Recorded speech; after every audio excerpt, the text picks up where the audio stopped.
You are listening to Bridging the Gap, the podcast where we'll talk about businesses going global with the help of localization.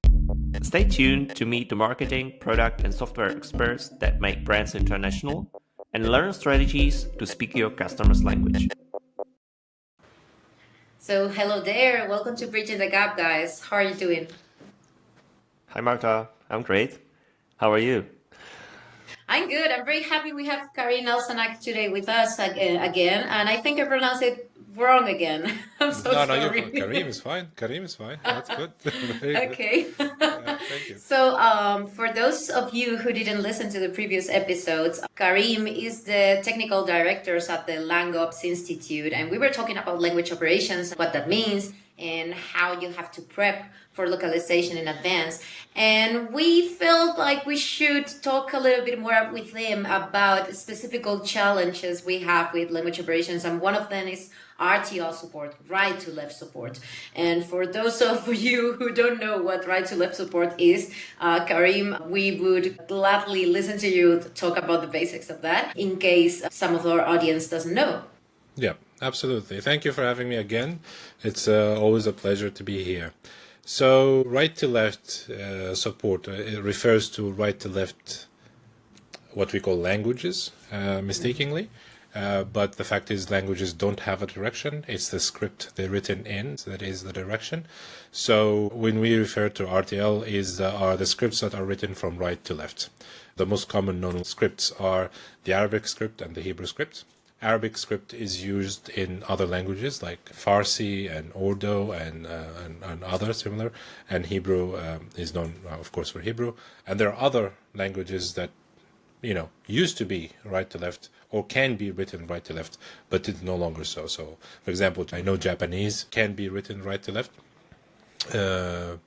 Egyptian hieroglyphs, where I come from Egypt, were right to left as well. And that was, I think, because of the way you used the chisel on the walls and stuff like that, it made it easier for them to do it right to left. That's one of the theories why it was.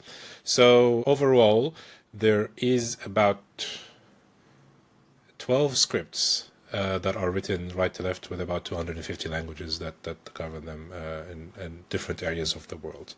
And as a native Arab speaker, I've started working in the localization as an Arabic team lead, which exposed me to lots of challenges and interesting things that people misunderstood or didn't know about right to left scripts, how they are implemented and what are the best ways of doing it. So I hope I can shed some light on this today. I've heard that Arabic is sometimes referred as a bidirectional script. I don't know. What are the difference between bidirectionality and RTL? So that's a very good question. And as I always like to say, if you're dealing with pure right to left script, you don't usually have problems. It's fine. Implementation is easy and shouldn't be really that difficult. And for me, even if the platform doesn't support right to left or bidirectionality, but it has only right to left script, I can read it. No problem. The challenge comes when you start to introduce other scripts that are left to right to it. Like if Arabic text has English or French or Japanese text in it, then you start having issues. These issues mean that the order of the sentence is broken into the wrong way. So the text should be read right. If you're going from right to left, you continue right to left, and then you get the left to right text. You read that left to right, and then you go back to right to left to keep reading it. And if more left to right comes in, then you read, and so on. If that's not implemented properly, then it will be a jumble of different words with no logical order. And that's what bidirectionality is. It's meaning, how can you support text that has both forms or both directions in it without breaking it? Yeah. This applies to numbers and other symbols, I guess. Yes and no. There are so many. So when you read numbers, I'm going to use Arabic as the only language, right to left scripted language I know. So excuse me if this doesn't apply to other right to left languages. But for example, a number let's say 1,250 in English, is written the same way as it is in Arabic. And it's considered left to right in Arabic. So you start the number from the left, not the right. Dates are different. So if you have a date, then you start with the day to the right, then the date first, going from right to left, of course. Date, month, and then year. We don't use symbols of currencies that often. We just use abbreviations for currencies, and that goes to the left of the number. And so there's a little bit of little nitbits and things that are not necessarily very clear from the get-go. I wrote an article on this that explains and showed some examples of what common things to consider when doing these things, and give some examples of this. But it's more of a visual thing rather than something I can talk about in an audio podcast. Yeah, We'll link it down below. Don't worry. Thank you. Yeah. But yeah. So so the bidirectionality refers to many things, but mostly it is text in other scripts. Yeah. Sorry for interruption. Okay, so just to be clear, can we consider a language a bidirectional language, or does that not apply at all? Speaking for Arabic, no. Okay. It's not bidirectional. Bidirectional means just different texts, different scripts in the same thing. Arabic is purely right to left. You cannot write something backwards, or for us backwards, but left to right. You cannot write. It can get really confusing. Yes, absolutely. I was wondering about some bidirectionality examples. You mentioned numbers, dates, and things like that, currencies. But you also mentioned that there might be some cases where the languages mix, the texts mix. Do you have some exact use case in mind where this happens? Of course, in some situations, right? Even let's think about English to French or English to Spanish. There are some terminology that are kept the same without translating or transcribing into that other language, right? That's the same situation with Arabic as well. Let's say a brand name, Localazy, right? Localazy is the name of your platform. But when you write, you don't want to transcribe that name into Arabic when you refer to it. So if you're writing an article about Localazy, officially, you don't change the name. You keep it as is in English. And in that case, you'll have the English text within the Arabic context, right? Right. And that's a very common and acceptable case for brand names, terminologies, some terms and things like that. When you start localizing into Arabic, you keep these as are. So you have to be sure that when you do that, your text is going to show as intended without having any weird looking things and that could make the text unreadable for people. So relating to this, I guess the next question is how important it is to support RTL languages, even if you're not implementing them in the first place, because many companies or startups, they just start with English or any other Western language, but then when they find out their product is valuable for the Arabic market, for example, or the Indian market, they find themselves in a pickle. Yeah. So that is a very good question, and it's a very tricky one because usually people are they hear right to left and look at this and they get scared, right? So let's say an English speaker only speaks English, can see French, right? They can read it, even if it's wrong. They can read it, right? And that doesn't scare them as much as you go into a completely different script like Arabic. And it's like, what is that? Scribbles. It's scribbles to them, right? So the idea is to get maybe just out of the mentality that it is that different or that's complicated, right? It's just another script, the same way that English is, the same way French is, Japanese, and so on. It's just another script. And implementing it is not as difficult as it looks. It will be difficult for you to understand if it's implemented properly because you don't read the language. Of course, that's fine and that's understandable. But implementation itself, if you got the right people and the right support to do it, is not as difficult as it sounds or as it may be. There are other considerations when you look at designs and things like that because of the direction of We have to talk about maybe later about the directionality of your design, your flow, how the user journey goes, and all these things. But these things come naturally later on. But saying right to left support doesn't mean localizing into that script, right? And this is something I mentioned in the other episode about the case for the software company where they didn't include right-left rendering, which is just showing the text properly with bidirectionality and so on in their product. And years and years afterwards, they still haven't implemented it because it was so difficult for them to change all the underlying code and their front end material. I'm going to stress front end there because that's the most important part, not the back end of it. And it was just going to be too costly, right? If this was implemented very early, they would have saved themselves a lot of trouble and actually had presence in that market. Because without right to left support and bidirectionality support, the product is unusable for these people, right? It's you cannot use it, and it's simple as that. It's not like, oh, people can get around it or whatever. It's unusable, and that's the difference of being in the market or not. So yes, maybe you don't have plans or the capacity to actually go into that market at this stage or write scripted language at this stage, but implementing or future-proofing yourself is not as complicated as it sounds. There are, depending on what you're making, what you're doing, lots of established frameworks, and you have, for example, Unicode with all its rules that govern how things are implemented, and all the popular platforms have internationalization libraries that support right to left and bidirectionality properly, so you don't have to worry about that. You only have to worry about it in your code. The browser will take care of it if it's a browser-based software. So start again early. This is the same advice I give about localization in general, and I'm going to be more specific about right to left here.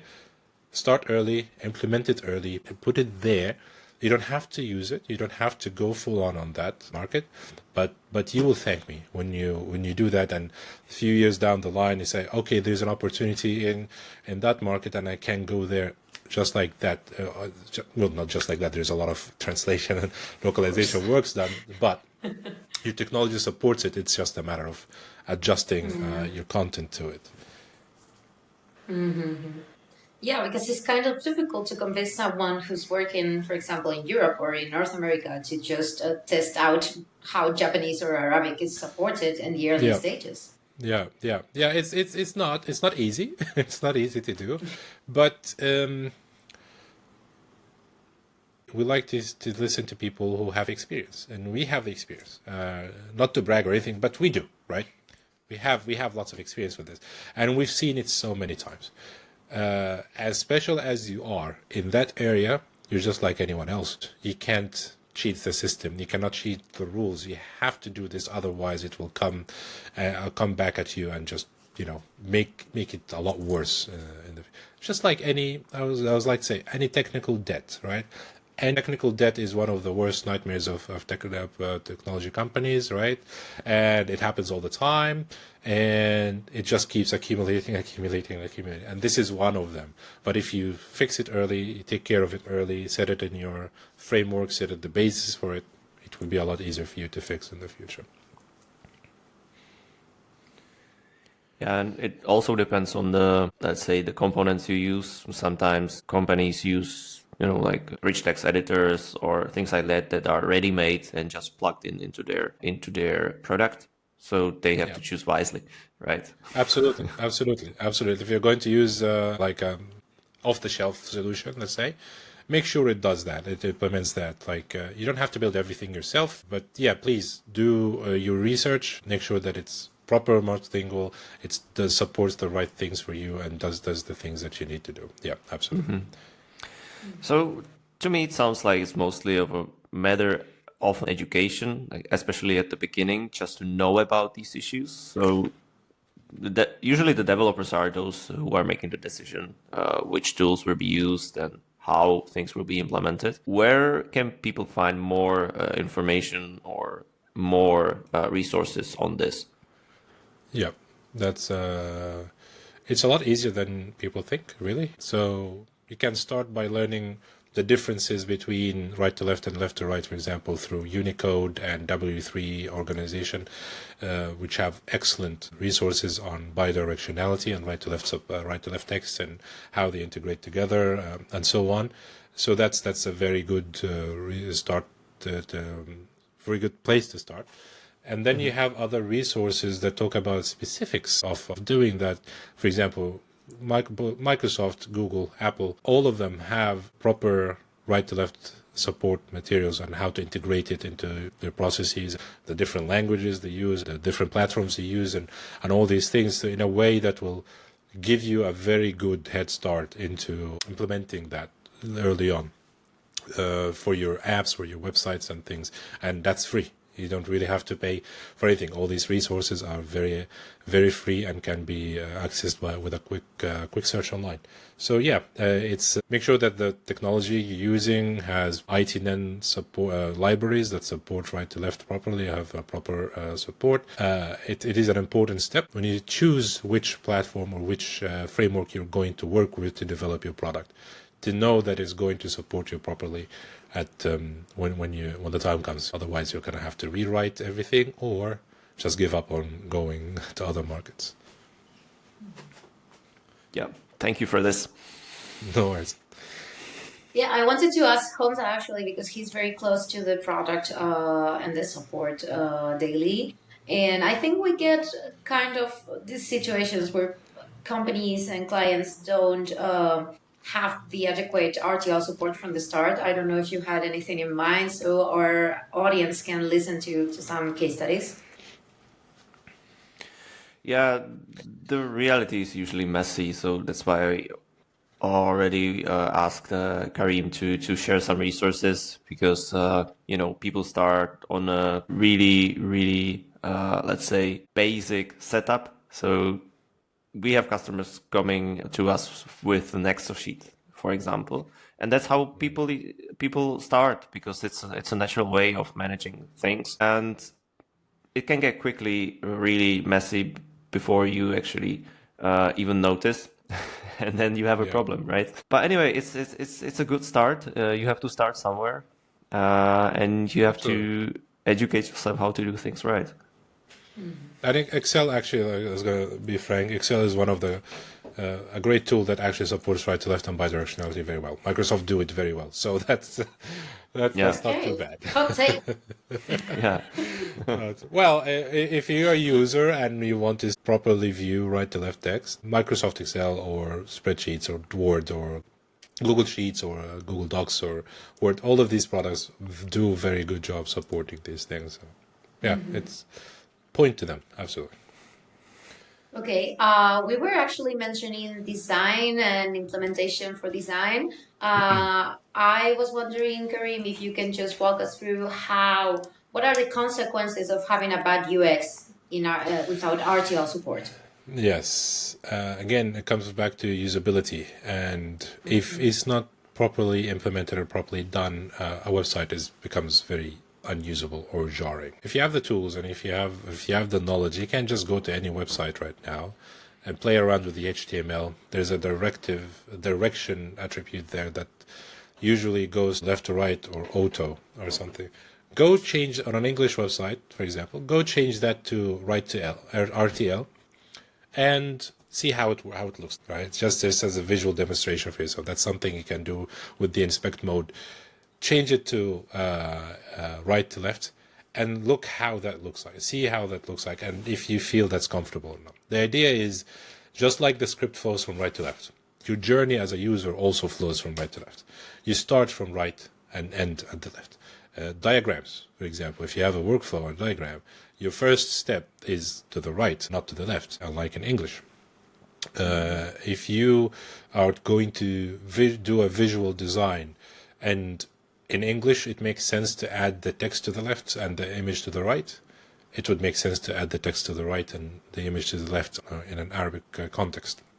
If you have the next button, right? The next button is progress to the left, not to the right. So if you have your progress going right, That's confusing, not just unpleasant. It's just confusing because people can't really do that.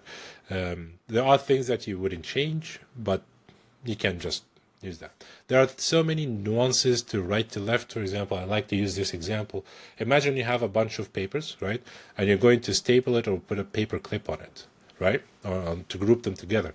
Which side do you put the clip on? I'm going to ask you this question. Which side do you put the clip on? Yeah, the left.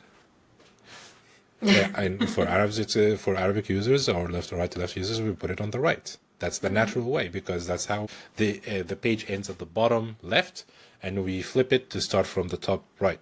So it's these things that you'll have to consider when you're designing your user experience, your user workflows, and everything related to that.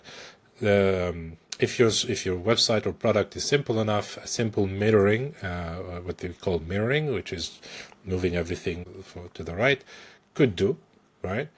But it's not always the case. It's not always the case, and it's not always suitable to do just that, you know. And that's a challenging thing for people to implement, of course, if they don't know the language or they're not natives and know enough about it. And I guess this is kind of complicated for app localization, actually, because we are talking about websites, but apps work the other way around, especially if you have like an app where you surf through products and you have to purchase them. That is a whole another UX experience. So I imagine your advice to designers and UX specialists here is just to make it different from scratch, to have like the opportunity to have like another version for RTL, because it's a completely different version, and culturally, like the habits, the scrolling habits and the purchasing habits are also different, right? Yes, absolutely. When I want to press OK on in the right to left, usually in English English context, you OK or accept is on the right, not the left. It's reversed on that. So you have maybe instead of having just accept or decline, you can have color coded, for example, so that it helps with that. As I said, browsing habits, like where you put the like button, where you put the comment, where you put the share, things like that can be mirrored and need to be mirrored to provide the proper experience for the user. And definitely it's something I cannot comment on the need for a complete remake of another version in another language. But I know there are tricks to make it a lot easier with the same content. Just make it, when the language changes, it will change automatically to something that is a lot more acceptable. So again, be prepared. Absolutely.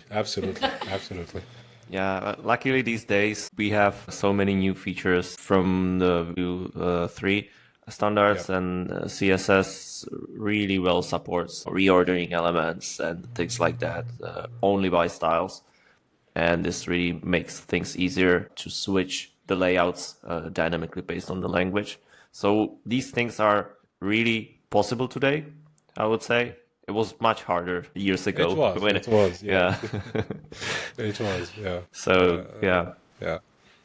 But as you said, it's something that is very not as difficult or not as challenging. Lots of things are implemented to do that. And there are lots of common practices and best advices, for example, that people say. W3, for example, recommends never put directions in directionality in CSS, put it in HTML. And that's something very useful for accessibility reasons, or for people who, what if CSS file didn't load or whatever, then your thing is done. So these resources are abundant and they're very detailed and they're very good in helping that. So follow Jan's advice and just look at these ones as well. Yeah. I was wondering, when you were describing the issues, the different issues people might face when, navigating interfaces in right to left languages. I was thinking, are people getting used to the Western style of doing things? Like, that means the Western layouts and positioning of the buttons, or is it still hard to navigate for people from Arabic countries or right to left languages? A good parallel would be for me that it sounds like people who are left-handed are navigating the right-handed world. And to me, it sounds that this is, left-handed people will know, Yeah, or people who are left-handed yeah. and are listening a- will know what I'm talking about. Yeah. That's a very good question. So I'm going to go back a bit history there. So when we first got introduced to technology, there was no Arabic interfaces at all. It was all left to right.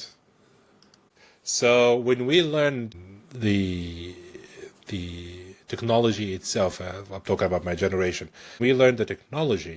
We learned it with the left to right interface, and we got used to that. That's the only way to do it. I personally, and this could be controversial, I cannot use technology in Arabic nowadays. I cannot. For so many other reasons that I can talk about for another hour. But the thing is, we got used to that, and Arabic was not supported until much later. I remember my first cell phone, mobile phone, was one of these Samsung flip phones, and you couldn't really write in. It doesn't have support for Arabic keyboard, and that actually generated a very long, very interesting concept of people writing Arabic in Latin letters to communicate properly on the phone. That created its own sort of slang language. Now with the advances of technology and actually support in smartphones for Arabic keyboards and Arabic interfaces and all this stuff, people started using Arabic more in their communication. But the fact is, we grew up with left to right support and or interfaces, and we got used to that. Now, a big problem for someone like me is when I try to use a software or a product in Arabic, everything, of course, done properly, and it goes from the proper direction, from right to left. But only a few products have that. Not everything has it. And I have to use so many things. So the switching between the two different interfaces and two different workflows forces me eventually to just stick to one, right? And that one is naturally English at this stage. So what is an example? For example, you're buying in an Arabic website, and then you go to the banking platform, and it's all different. So let's say I'm example? going to use, and these could be examples. I haven't checked the localization for this, but I know, for example, Chrome supports Arabic, but Windows have it in English. If the Windows, if I want to close Chrome, if I have it in Arabic, if I want to close the window, it will be on the left side, as I'm on Windows, so it will be on the left side in Arabic. But if I want to close a window on Windows Explorer or File Explorer, that's still in the same location on the left, on the right. Sorry, I'm getting confused again, just thinking about it. So my experience jumps between left and right the whole time, because not everything is supported. Exactly. So eventually for me, and I'm a lucky person who can actually use that, I can actually have the luxury of doing everything in English. If you think about someone else in another country or another place that doesn't know English, a lot of these technologies and a lot of these things, it's just unusable for them. And the switches are just, if I can't read, I won't buy. In that case, if I can't read, I won't use. And it's especially when we are so used to badly implemented Arabic text and bidirectional text and technology and software that it no longer surprises us. Having good stuff is the exclusion, Having good localization and good implementation is the good stuff. We don't make fun of the bad ones because that's the norm. Yeah. And this is the case for Arabic, which is the most spoken language out of all the right to left scripts, right? So you can imagine the situation for others and other languages as well that use the same script. Yeah. So it is unfortunate, but it is the case. Yeah. So there's like a chance that globalization ends up affecting the way these audiences consume information. And even change like their habits regarding like positioning, UX, and other experiences within apps and websites, right? Absolutely. And the thing is, a lot of people are used to having LTR interfaces with right to left content. If it's done properly, that's fine. right? And that refers back to the case I was mentioning about not providing a proper right to left or bidirectional rendering into your software. Doesn't have to be translated into Arabic. Sometimes you don't have to. People get the gist. They know what open and close and copy and all the stuff means, right? And that's fine. People are happy with that. But if they can't read the text, if you send them a text with numbers and some links, for example, someone sends a link and a thing, that messes things up. But if that's not proper or they can't see it, then it's just not usable. No one will use it. Mm-hmm. It is sorry to bring it down a bit, but it is a bit of It's a shame. Challenge. Actually, yeah. It is a shame. It is a shame. But yeah. It is what it is. But we're trying to change that by educating Right, people we're about trying the to change importance. that. Absolutely. Yeah. Absolutely, yes. It's not as difficult as it sounds. So just to wrap it up, Kareem, I don't know if you want to give us some best practices, recommendations for developers, but also for people who are listening and didn't even hear about this before. Like, I'm a manager, I want to localize to Arabic. What is all this? What can they do to get started? Absolutely. So I recommend first, a good thing to do is go to your nearest Middle Eastern restaurant, get a good meal. That always helps to put you in the right mood. The food is always good. All right. After that, do a bit of reading about right to left. Just in general, understand what it means. And there are so many guides and there's so many things that tells you, without going into many technical details, just the things to look for. Most of these are aided with visual aids that will help you understand as well how it looks, what it looks like, and things like that. And again, just like any challenge you find with developing a product or implementing a new technology or building a feature, this is just another challenge. It's not as complicated as it sounds, right?